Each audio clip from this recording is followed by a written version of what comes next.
Hello and good evening, everyone. My name is A.B. Timothy. I am your host this evening of the Keeping the Beacon Lit podcast. This is a weekly writers podcast where the goal is to keep the beacon lit, and that entails encouraging and inspiring those coming up after us and those who are currently writing to continue their creative pursuits. So, today, as the title would imply, I want to talk about the origin of ideas. Where do our ideas find their genesis? And not just in the raw story idea sense, but also in the world building sense. Like, do we have to world build every small detail in order to have grand ideas? Or can we just have grand ideas and not world build as much? It'll be a great time to get into, and I'm sure we'll have lots to talk about. I wanted to quickly, give me one moment, going to do a tiny bit of housekeeping because there are some names from the Kickstarter that I haven't read, who supported the Kickstarter after last episode was streamed. So I want to quickly read those names and then we can move on. I wanted to thank uh, Wendy Benedict Miller, Adeline Minette, Richard Jordan, Tim W. Brown, David Jones, and Isapo, I believe, are the ones who uh, supported after the Kickstarter had finished. So if I missed your name, feel free to comment below, and I'll make sure to get you in the next one. But that's, as far as I know, those who are the ones I had. So, housekeeping aside, let's just jump right into it. I have with me today a fellow writer from the Tucson area. He's a member of the Writers Coffee House that I am also a part of that meets monthly. And he has several pen names, but I know him as Jason. Um, obviously, my name is A.B. Timothy. He usually discusses in the pre show, but Jason, you can call me Al in the show if you want. That's sort of like my go-to for the on like a personal level sort of thing. If you have something like that too, I can call you that. I just figured Jason is what you go by. I'm not sure if that's the case or not. Feel free to correct me in your introduction. But he is, like I said, a fellow writer of the Writers Coffee House, and we got talking today a little bit after the coffee house, and he seemed up to and interested in joining me for today's show. So here he is, and I'm sure he'll have a lot to discuss when it comes to the origin of ideas. So Jason, feel free to take it away. Yeah, you can call me Jason, JQ, Q. All of them will get a response from me. Hmm. The JQ Barry is a pseudonym that is based off of my full name, but my last name is nearly impronounceable, so I have shortened it to Barry. Hmm. Is it a longer sort of like European name or? Yeah, it's a bastardized version of a German name that then came to England and became a semi-status symbol where it was modified. It's Cusenberry. Um, there's also variations Quisenberry, Quessenberry, and those were apparently ways that they could differentiate sects of the family that were semi-royal after they came from Germany, where the name was Duesenberg, came to England, mixed with Quimby, segmented, and then came to America. So rather than trying to explain that with my author name, I just went with J for Jason, Q for Cusenberry, Barry because it's easy. Yeah, sure. That's pretty cool.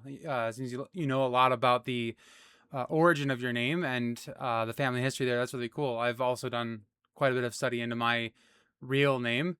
Obviously, my pen name is inspired by my stepfather. His name was Timothy Benedict, and the B in AB Timothy stands for Benedictus, which is uh, I believe it's the Italian form of Benedict. So that sort of hails to my Italian heritage, and Timothy obviously is just his name. So I've taken that and used it for my nom de plume. And nom de plumes are a great segue into ideas because that's where sometimes we can get a lot of our ideas is by looking into the past and seeing what things mean. right? I mean, I've written an entire novel length work, which I might publish here in a few years, called Cornelius, the son of Peter, which those who know my real name will know that that's a play on my last name because he was the first man in my lineage to have the last name of Peterson. And so you can use even something as minuscule or sort of not important as family history to inspire new worlds and new ideas and new characters. So jumping into it a little bit, I always like to define terms. It's not a debate or anything, but it's like it just helps to set expectations for the listeners. And I wanted to ask you, Jason, when you think about where your ideas originate from, where or what does the word idea mean? Like what do you define as an idea? Like, do you find every individual character and every individual object in the world as ideas, or do you kind of more broadly sort of throw the sandwich at the wall and say, well, this whole storybook is one idea? I mean, it's as varied as the ideas themselves. Like sometimes my ideas are as simple as a single image where I don't understand anything about it, but I can see something in my mind. One of my short stories that I wrote about 10, 15 years ago, all I had was this image of this emaciated face looking out of a like prison window with the bars out on an empty irradiated wasteland. It was like a Death Valley cracked like lake bed type of thing. I didn't have that. I just had singular image and I started writing about it. And Mm-hmm. I made one of my favorite short stories based off that single image. Um, sometimes it's a scene, sometimes it's an ending, sometimes it's a character. Sometimes I'm reading a book and I'm like, I think this is an interesting idea, but I could do it better. That's a classic conundrum a lot of authors face.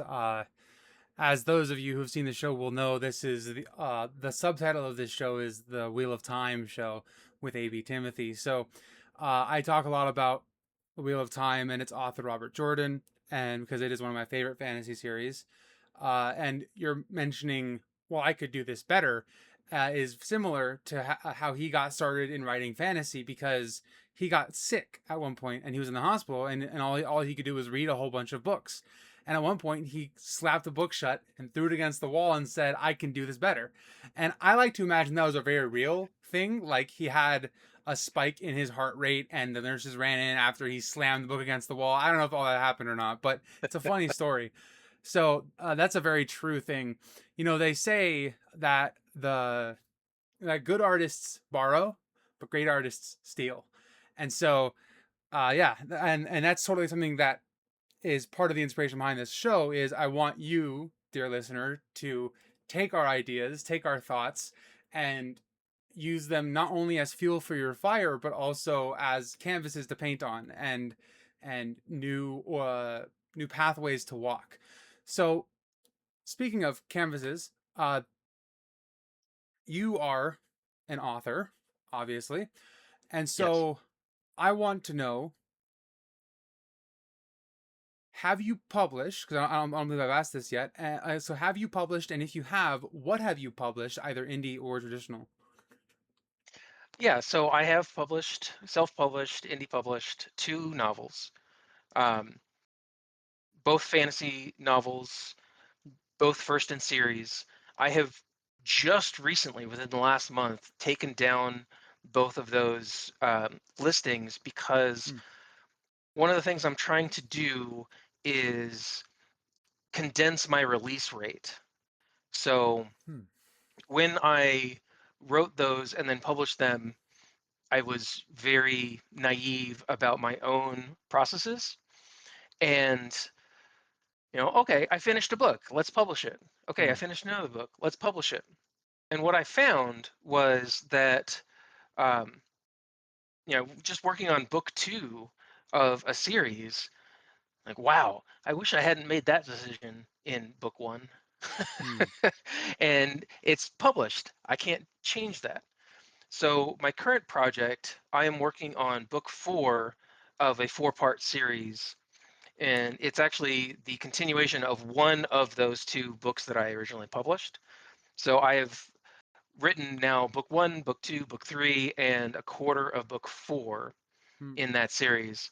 And I'm going to wait until I have the whole thing rough draft done, go back over the whole series, edit it as a whole, as the big arc, and then come back to each individual one, edit those as singular books, and then when all four of them are ready, I will release them 1 month, 2 month, 3 month, 4 month, rather than release one in 2025 and maybe release the sequel in 2027 and maybe release the sequel to that in 2028.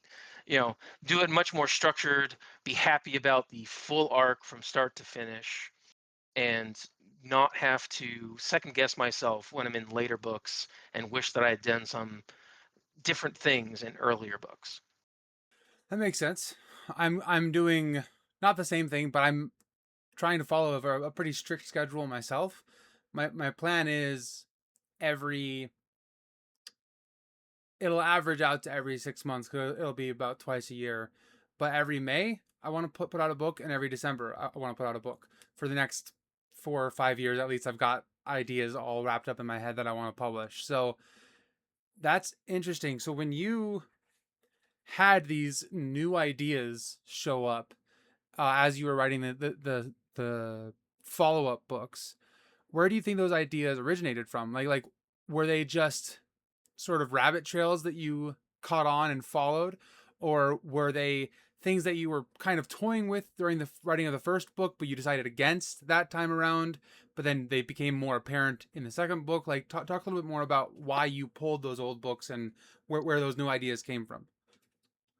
Yeah, so most specifically with this current series, it's about a man who is searching for these ancient artifacts. And the first book, he finds the first one, second, the second one, third, the third one, and they're a set of three. And then the fourth one deals with the fallout of finding those powerful artifacts Hmm. and what else is happening in the world. And it turns out by the end of writing book three, I knew a lot more about this trio of artifacts than I did at the end of book one.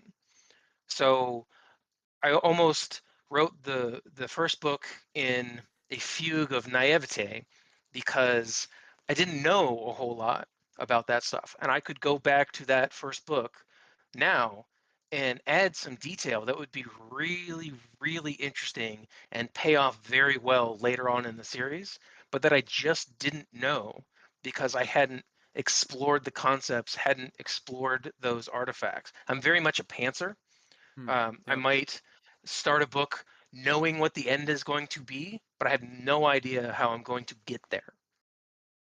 And so when I have written these sequels, I have added so much flesh onto the skeleton that it seems like a disservice to have written about the skeleton and then written about the body with some veins added, and then written about the body with some muscles added, and then finally write about the body with skin attached and a face and hair and all these other things. Mm-hmm. If I knew what the body looked like in book one, I would have written it differently. So giving myself that room to come back and fill in those details, I think is essential for the way that I write, at least. Totally. I also used to be a pantser for many years when I first started writing. I say when I first started writing, I was a pantser for probably 9 years of my 12-year writing journey. I only recently, in the last couple of years, have I transitioned to what I call plantsing, or yeah, I think that's the word is plantsing, which is a combination of planner and pantsing. I will, and I think this is pretty bog standard to be honest. And I know there are some outliners who go super in deep with their outlines, like they basically know exactly what's going to happen in every paragraph of their book and before they even write the book, even though they've pretty much already written the book. But for me, what I end up doing is I'll write a outline which is a chapter by chapter breakdown of what I want to happen in that chapter. And if I'm feeling really, really fancy, I'll break down the chapter into a few different scenes. But I leave most of it open to my own interpretation as I'm writing, which I found really helps me know what's going on ahead of time. For example, the villain of my book, The Shards of Arthur's Shield, debuting May 2nd, go pre-order it on Amazon. Uh, the the villain, I didn't even really know. I knew there was a villain. I didn't even really know who the villain was until the end of the outline. And then at the end of the outline, I realized, oh, well, that's so obvious. So that's the villain. And I was able to go back, not so much in the outline, because I didn't really redo the outline very many times. But when I was writing the prose, I found several moments where I could just like drop a detail here or add a tiny blip there. And it builds, at least I hope I succeeded in doing this. The intention was for it to build to this ultimate reveal of, oh, well, I knew all along. That makes so much sense because of this character was doing that. This scene happened here. This artifact was there, and it allows the reader some reread of enjoyment because as they reread it, they'll see those little details, and also it rewards the attentive readers who were seeing those details all along. And then when they get to the big reveal towards the end of the book, they're like, oh, I see what you did there. That was cool. So those ideas came along at the end of the story, right? And I think, and not to, yuck your yum or anything, but that's something that I've done. And, to the authors out there listening, I would suggest that if you have run into problems like Jason here has run into, the uh, process of outlining a series will help you avoid some of that because I think, and this is maybe Jason jump in and tell me I'm stupid if I'm stupid, but I feel like Jason, if you had done even in like a super basic like arc outline of the whole series of what you wanted to happen throughout the story, when you would have gotten to that fourth book while you were outlining it and realized, oh, well, I want to add a whole bunch of detail to my outline of book one. And then that could have saved you the time and the necessity now of going back and I don't know, like are you doing a full rewrite of book one, or are you just like beefing up book one and kind of just adding scenes and adding detail where you need it? Yeah, it's going to be more of the adding detail. I think that the authenticity of what I wrote in book one is great, but there are details that I could have added that would flesh out everything Hmm. that I didn't know at the time. And I do like your idea of outlining far in advance. I have a very good friend, JT Evans, who's also an author, who he plans all of this stuff to a super fine detail. He's shown me his Mm-hmm. spreadsheet, and he's got Oh man. every single scene, the intro, what the scene is about, the outro, and that is even more granular than like a chapter level. It's what is the scene doing? How do we get there? How do we leave it? Um, but for me, half of the fun of writing is finding out what's going to happen next. And for the first book in this series, working on like I have what chapters 1 through 8 written. I have a handwritten page of chapter 9. And to start my day, I would handwrite chapter 10 in a single page, and then I would go and type up chapter 9. Handwritten outline of what that chapter was supposed to be. And I introduced a brand new character who is maybe the best character I've ever written in any book or short story ever. Outlined all four books and then introduced this character because this character changes everything that happens post introduction of this character, right? Right. So for me, that's part of the magic of writing. That's part of what makes it so interesting to me is as I'm writing these things, I'm reading it also. I'm reading it for the first time in the world, and that is exciting. That is magical. Very true. Real quick, I apologize. You were cutting in and out a little bit. That was my end. My end was my internet's being a bit janky today. I apologize.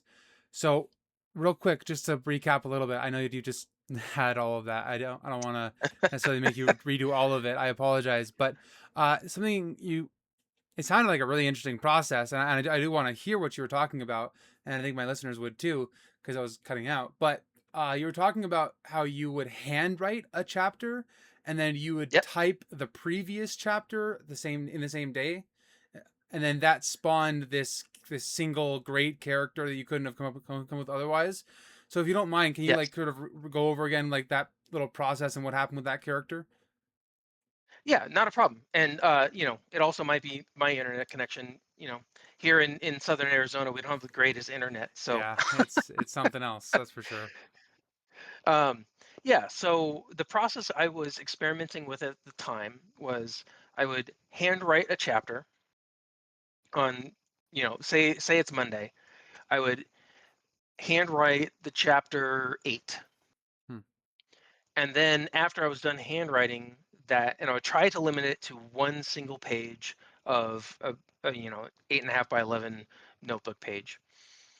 Um, After I was done writing chapter 8 by hand, I would then have chapters 1 through 6 already typed, pretty full rough draft. So I would then go into chapter 7 and take my notes from the previous day and type up that chapter. So I kind of already know what's going to happen in that chapter because I hand wrote a summary of it the day before. And I've Hmm. got all the chapters leading up to that already typed out in a rough draft form. So Okay. kind of stutter stepping my way forward. So I handwrite a summary of the chapter.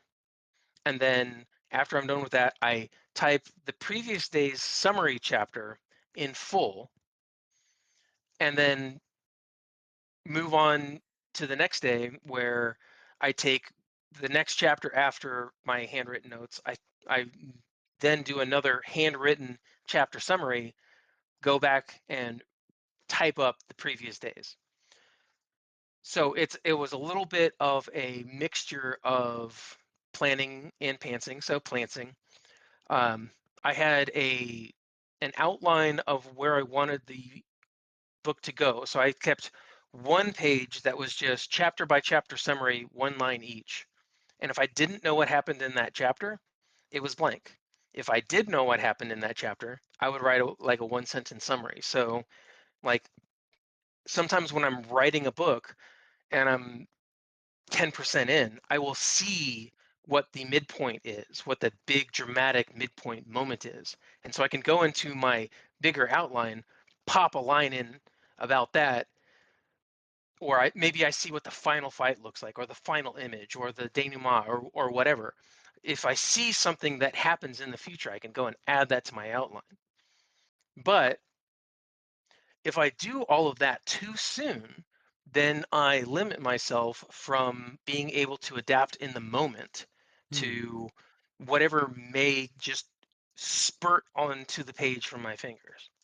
And so that would then tell me that you're under the persuasion that whatever the muse gives you in the moment is likely to be better and a better story than the whatever you had previously outlined. Is that what you're kind of hinting at? So I would say that um, what I come up with at least in the moment is often superior to that, but it is useful to have guidance sometimes. So Right. Yeah. if if I just don't know where I'm going and I'm every day sitting down at my keyboard and I have no idea where I'm going, I can get lost in the woods, right? Totally. So what I usually find when I'm writing is the first quarter of a book is hard because I'm just trying to figure out where I'm going, kind of stumbling, don't really know what's happening. The second quarter is like pulling teeth. I hate everything that I've written. I don't know where it's going. I just have to plod forward. But if I can get to that midpoint, then the third quarter is easy. It is fun. I am jamming with it. And then by the time I get to the fourth quarter, it's a downhill sprint. Like you ever see those Nice. videos of the people like they're all on this ridiculously sloped hill and they're like chasing a log or a ball or something down, and Yes. they take like 3 steps and now they're tumbling down. That's what the fourth quarter of my books feels like. I'll often write 10,000 words a day when I'm in the final quarter of a book just because I have to get it out. Wow. Yeah. Whereas in the second quarter, I'm lucky to get a couple hundred words out on the page. Yeah, and that is rough when you're trying to get things out. Like for me, I couldn't operate that way because I'm too much of a procrastinator. And so I have to be consistent with my work, otherwise it doesn't get done. So when I'm in a writing period, so like typically for me, like May to July, I get lots of writing done, and then from like October through November, I'll get lots of writing done. Like the whole of the Shards of Arthur's Shield was written in October and November last year, and but then now I've spent December, January, February, March, and now all of April so far working on editing, formatting, cover design, getting it out to an actual editor and having her read it and give it a critique sheet, and all of these different things that are still part of the writing process, I would argue, but like I wouldn't have had time to finish it if I had started it in October and kind of just went with the flow. And I'm not saying that yeah, your flow is wrong, because granted, this is a hobby, right? It's everyone's flow is going to be different, right? If you go to a local game store where they have a mini painting day, everyone's there painting minis. It's the same hobby, but one guy over there is painting his 400th Space Marine. The other guy's over there is a DM who's painting the Demigorgon for a new campaign.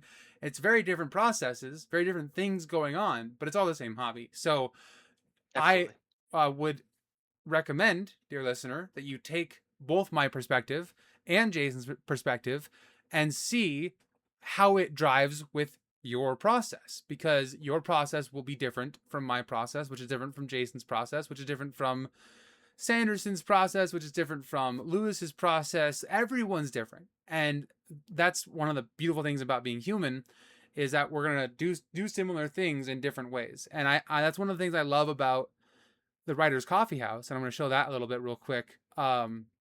If you haven't yet, dear listener, find a group of writing friends.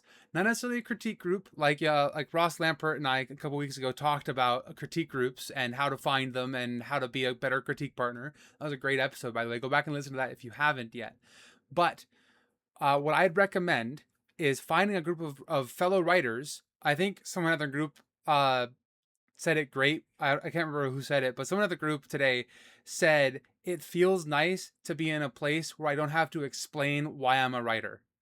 And that's Yeah. or something to that effect. And that was a very real thing for me when I heard it, because I'm like, wow, that's true. I'm in a place where I can just talk about writing and not feel the need to then justify myself, like how are you going to make money, or how are you going to do X, Y, or Z? How's that realistic? Because the people there are already in like answering those questions on their own for themselves, and so we don't have to ask those at the group. And so find yourself some writer friends, albeit online or in person, and chat with them. Use them to bounce ideas off of, or to look for, or to ask for help when it comes to like formatting issues, or if you get severe writer's block, that can be a great place to go. So back to the grander ideas of things. You talked about how your book, right? Artifact 1 is book 1, Artifact 2 is book 2, Artifact 3 is book 3, and then ultimately the fallout of it all is book 4. But Yes. where did this idea of, so yes, you were spot on. That's what I was asking about, was the origin of the Artifact Hunter. We're just gonna keep going, and we're just gonna pretend it's it'll work out Okay. if it works out. Uh, I'm going to, let me see here quickly, just in case it dies again. Cool. So go ahead and talk about it a little bit, the origin of that Artifact Hunter, where you got the idea for this world and series and whatnot. Yeah. I know it's kind of a gauche topic these days, but NaNoWriMo is Hmm. something that I did. Um, for many, many years. I finished my first novel in 2005 with NaNoWriMo, Wow. did my first attempt in 2003. I was there almost from the beginning. Um, and I had just started a new job in October, and I wanted to stretch my creative muscles. And I had heard about like Dungeon Crawler Carl and these, the kind of pseudo fantasy where you're you're in the game, but you're also not in the game. So my original thought was to do that type of thing where it's a character in a game.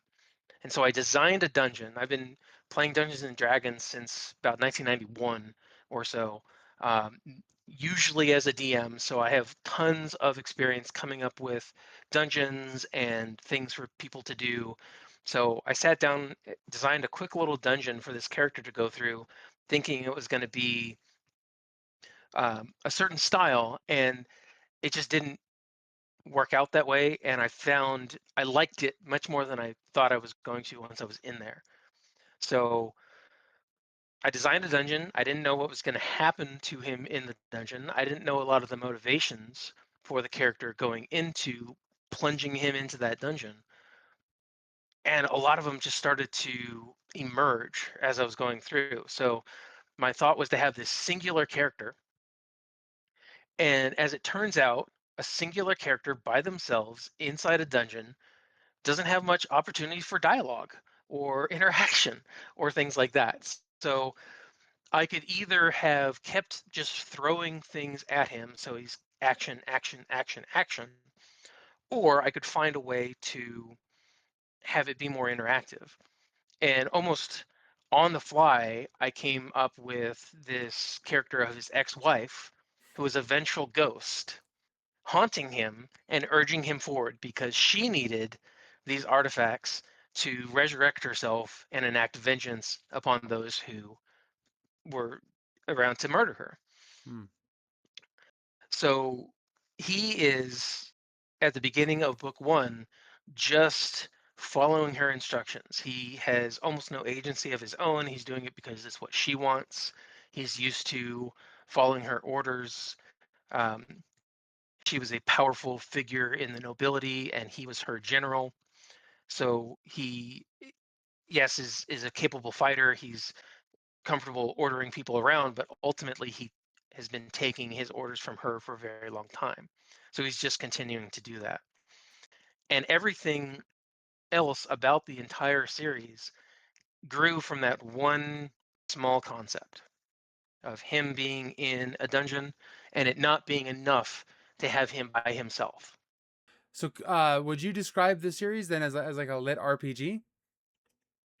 That was the original intent, but I didn't like it once I was in there. So it started with the idea of being lit RPG, and then sort of became its own just normal third-person RPG. I would, well, not RPG, fantasy.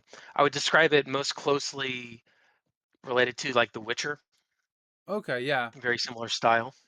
So it lends itself to gameplay, but not necessarily is needed, or like gameplay isn't necessarily needed to tell the story. Yeah, like its origins are very much in Dungeons and Dragons, dungeons crawling through a dungeon, coming out seeking a magic item and escaping the dungeon with that item. That has become kind of the formula for the first three books. Is there's this magic artifact, it's inside of a dungeon, he has to go into the dungeon, get the artifact, and then get out. Hmm. Cool. Okay. Well, that sounds like an awesome series to read. When is that one, or when do you have a potential release date for that one in sight or anything on the horizon? Yeah, early 2027 is when I plan on releasing all four of them. It'll be one month after another. As I said, I'm working on finishing up the fourth one, and then it's going to be a very long process of editing because I need to go through all four of them myself as a large arc, each four of them individually as their own arc, take those to an editor, to do the same process of big arc and 4 little arcs, marry all of that together into a cohesive whole, and then I'll be ready to release them. So it's been quite a process of several years. I'm hoping to get faster at that process in the future, but so far I'm liking the idea of completing a series before I release any of them, Hmm. especially since my first book that I released, the biggest problem that everybody had with it was that it ended on a cliffhanger, and that cliffhanger is still hanging because I haven't released book two in that Man, series. yeah, that's rough. So, I was before my internet dies again. I wanted to kind of give you a little chance to show yourself. Do you have anything out people can go and read right now? Like, do you have a website where you're hosting short stories, or do you have a blog, or anything of that sort? So right now I've actually backed away from all of that stuff to focus purely on the writing. Sure, And as I move forward in the next few months, I will be rebuilding all of that stuff with a better kind of image behind it. I didn't want to just be guy who releases a book every few years kind of a thing. sure. So I in fact, um, you can still go and get my first book on Amazon. Um, the I took down the e-books, but the hard the like the paperback version is Mm-hmm. still available. Um, that is the cliffhanger, so beware. I promise, be releasing that. I'm kind of thinking that I'm going to re-release that. It was a planned trilogy, and the first one came in at about 85,000 words, and I think probably the second and the third will be around the same, but maybe a little bit bigger, which kind of turns it into a beautiful epic fantasy book. So I'm kind of thinking of re-releasing it as, instead of 3 books, one really big book. And so anybody who has already purchased book one will just get the full trilogy Hmm. when that re-releases. Very And cool. that's going to be my next project after this 4 book series, because um, when I was looking at all of the series and all of the books that I've written horror novels, I've written sci-fi novels, I've written fantasy novels, but most of what I have written is fantasy. So I'm concentrating on that fantasy persona a little bit. We talked about pseudonyms and pen names and whatnot at the meeting today, and this is where I've chosen to set my focus for the short term, Mm-hmm. is in the fantasy space. Like I said, I've been doing Dungeons and Dragons for 25, 35 years now. So fantasy is sort of my lifeblood. Sure. It comes easy to me, although easy is not exactly the right term. It's familiar. It's a Right. path I've trodden many times in my life. So coming out with fantasy doesn't have the same sort of challenges that some of the other genres have. Right. Well, if nothing else, dear listener, you can go follow him on Amazon. I'll have his Amazon author page linked below, and I'll be in contact with you, Jason. If you have any other socials you want me to put in the description or anything, I can do that. I know you're looking at doing that rebuild, so that's cool. Definitely do that. Uh, but for sure, this episode was a bit shorter, but that's because the internet problems I've been having. I don't want to stretch it out too long and try to make it even whatever, but. I will get this edited and up either this Sunday or next, and hopefully the edited version on YouTube will be a better listening experience rather than what we had on X today. But that's okay because that's the power of editing. So, okay, thank you all for coming. My name again is AB Timothy. I am the host of the Keeping the Beacon Lit podcast, and I also have a fantasy novel debuting on Amazon May 22nd called The Shards of Arthur's Shield. It's an Arthurian myth about the return of the once and future king. If that sounds interesting, go give it a pre order. And remember, as you go about your week, keep the beacon lit.